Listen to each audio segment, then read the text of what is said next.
नमस्कार साथियों, ज्योतिष की चर्चा में आप सभी के बीच हाजिर हूँ। इसी के साथ आप सभी से आग्रह करता हूँ, चैनल को सब्सक्राइब करें, लाइक करें और शेयर करें। आप सभी का सब्सक्राइब करना मोटिवेट करता है अच्छे से अच्छे कंटेंट को लेकर आने के लिए, जिससे ज्योतिष को समझना सभी के लिए आसान हो जाए। आज की चर्चा का विषय है सिंह लग्न एवं मेष राशि होने पर किस तरह का प्रभाव जातक के ऊपर देखने को मिलता है, या फिर सिंह लग्न एवं मेष राशि होने पर किस तरह का जातक होता है, किस तरह की पर्सनालिटी का जातक होता है, किस तरह की मानसिक स्थिति का जातक होता है। इसको हम लोग सामान्य तौर पर जानने की कोशिश करेंगे। आप सभी के सामने ये सिंह लग्न का चार्ट है। पहले भाव के अंदर 5 नंबर लिखा हुआ है। 5 नंबर राशि सिंह राशि होती है, इसलिए यह सिंह लग्न का चार्ट माना जाएगा। इस लग्न चार्ट के अंदर चंद्रमा नवम भाव के अंदर जहाँ पर 1 नंबर लिखा हुआ है वहाँ पर विराजमान है। 1 नंबर राशि मेष राशि होती है, इसलिए जातक की राशि मेष हो गई। चंद्रमा विराजमान है मेष राशि में। इस लग्न चार्ट के अंदर चंद्रमा की भूमिका द्वादश भाव के स्वामी ग्रह के रूप में है। द्वादश भाव में 4 नंबर लिखा हुआ है। 4 नंबर राशि कर्क राशि होती है, जिसके स्वामी ग्रह चंद्रमा है।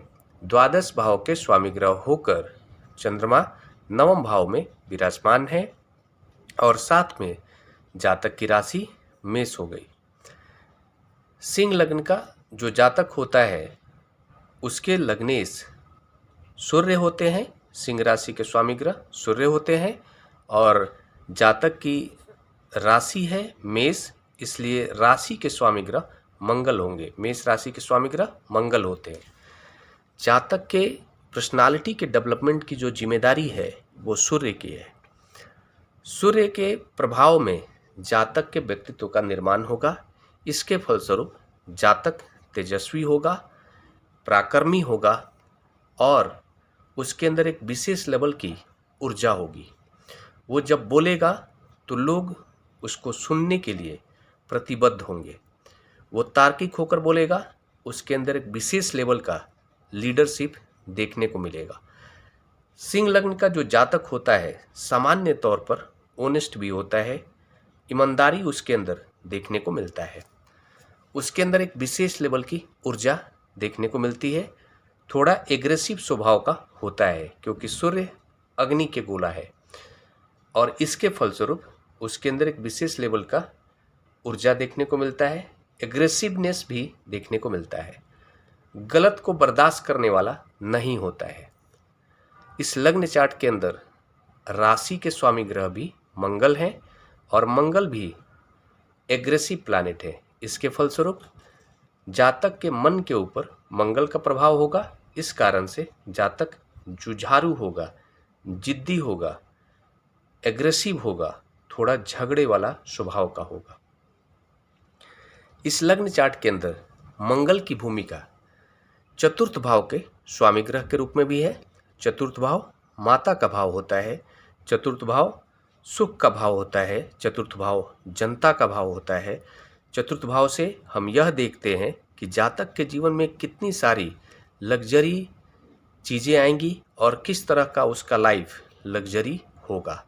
लग्जरी होगा भी या फिर उसमें किसी तरह की बाधा है, इसको समझने के लिए चतुर्थ भाव को देखते हैं।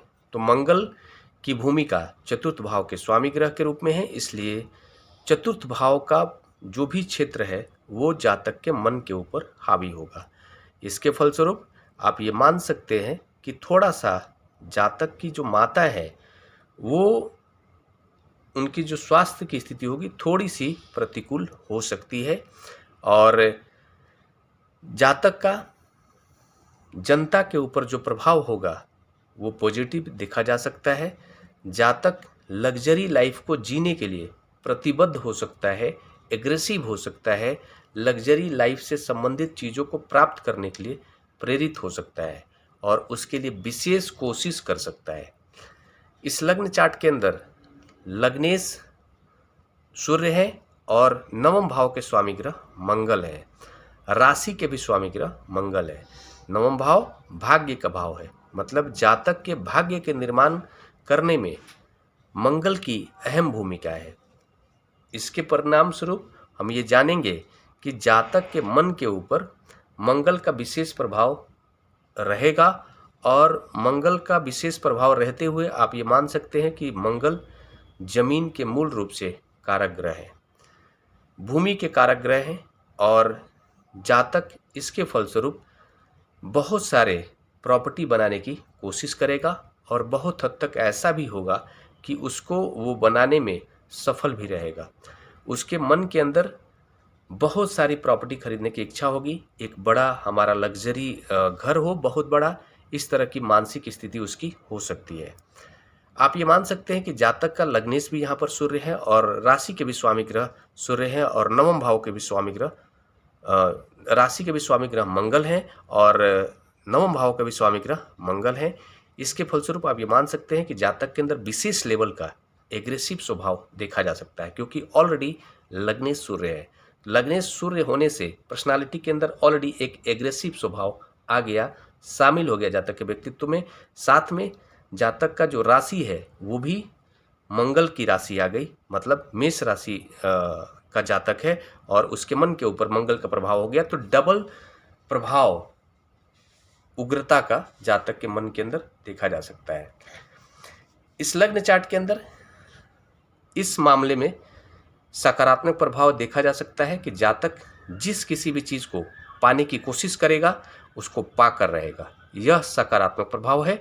लेकिन इसमें नकारात्मकता यह देखी जा सकती है कि ऐसा जातक कभी कभी दूसरे को नुकसान पहुंचाकर भी अपनी इच्छा को पूर्ण करता है, अपने मंजिल को पूरा करने के लिए कभी भी दूसरे का ख्याल नहीं करता है, ऐसी स्थिति बनती है। हाँ, ये डिपेंड करता है कि बाकी सारे 8 ग्रहों की भूमिका किस तरह की है। एग्जैक्ट प्रभाव तभी पता चल पाएगा जब 8 ग्रहों की भूमिका पता चल पाएगी, 8 ग्रहों का प्लेसमेंट किस तरह का है। नहीं तो ये जो कॉम्बिनेशन है जातक को बहुत ज़्यादा एग्रेसिव बनाने में अपनी भूमिका निभाता है। द्वादश भाव के स्वामी ग्रह हैं चंद्रमा, और नवम भाव में बैठे हुए हैं, तो इसके फलस्वरूप आप ये मान सकते हैं कि जातक के भाग्य के निर्माण में विदेश का अहम भूमिका हो सकता है। जातक आध्यात्मिक हो सकता है, और विदेश से जुड़ा हुआ काम करने के प्रति इच्छुक हो सकता है कि विदेश जाए भी, और विदेश में रहकर कोई ऐसा काम करे जिससे उसके भाग्य का निर्माण हो। ये जो प्रभाव बताया गया है सामान्य प्रभाव है, एग्जैक्ट प्रभाव बाकी सारे ग्रहों के प्लेसमेंट के बाद ही पता चल पाता है। इसी के साथ नमस्कार। अगले विषय पर चर्चा के लिए आप सभी के बीच मिलूंगा, तब तक के लिए नमस्कार।